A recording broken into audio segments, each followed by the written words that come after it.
Now to talk more about these numbers, our political analyst, New York Post state editor, Fred Dicker. Hey, Fred, good to see you. You know, I talked to Steve Greenberg from Siena, the pollster, today, and I asked him, maybe I'll ask you the same first question.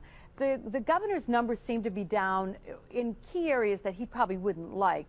I think 49% is the lowest he's ever been in that one category. But is this going to prevent his getting that big win that he wants so desperately this November?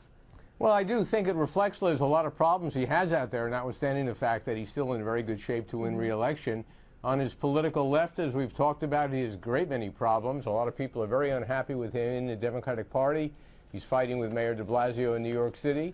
And on his political right, if you look at this poll carefully, he's losing all through upstate New York. His numbers are getting worse in upstate New York, and the perception of how New York is doing in upstate New York is a tale of a completely different state than you see down in New York City, and we've talked about that before.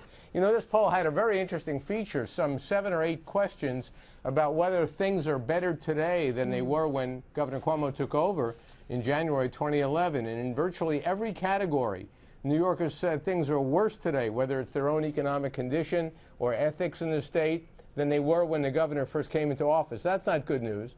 On the other hand, though, as you note, and we note correctly, he still is strong in several categories, and this is a heavily Democratic state. What about Astorino? I mean, the poll came out, I think, a few weeks after he announced his intentions to run. And it's such early days. Should he be all that discouraged by having numbers in the 20s in terms of recognition? Not at all, Liz, because the overwhelming number of people say, and in this poll and the other polls we've seen, they don't know anything about Rob Astorino. That's why I expect the governor to unleash millions of dollars in attack ads on Astorino very soon to try to define him to the voters before Astorino can raise enough money to really define himself. But based on these numbers here, I don't think Astorino is discouraged. Going into this, he knew how difficult a fight it was going to be. So Cuomo might just be sort of working against himself in terms of that re-election.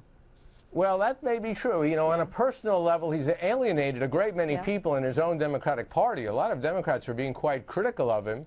And on a political level, he's alienated many Democrats by seeming to have an alliance with the Senate Republicans. And we know on issues like the so-called SAFE Act and economic development upstate, the gas drilling in the southern tier, he's alienated many upstaters who normally vote Republican. So he's trying to game in the middle, but it's going to be tough. I'm going to have to stop you there. We'll talk again about it, I'm sure, Fred. And don't forget, you can hear Fred's radio program live in the state capitol weekday mornings, 10 to 11 on Talk 1300 AM radio.